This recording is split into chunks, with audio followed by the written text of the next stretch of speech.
Hurmatli farmatsevtlar, aptekachlar ogoh bo'linglar.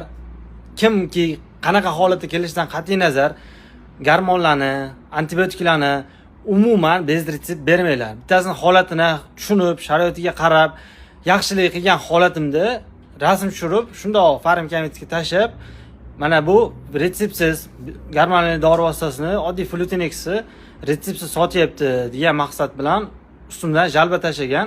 Mana shu jalbaning orqasidan bugun mana uchrashuv bo'lib o'tdi, gaplashdik. Ma'muriy javobgarlik tayinlanyapti.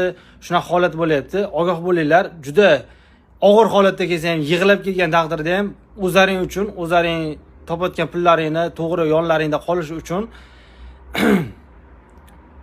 retsept talab qilinglar. Qanaqa holat bo'lsa ham, hozir shunchalik boshimga og'riq turganki, bu yaxshilik qilgan holatimda meni orqamda shunaqa narsa kelib turgani uchun men aqlimga, miyamga sig'dira olmayapman. Insonlar, o'zlaring sababchi bo'lasizlar mana shunaqa narsalarga.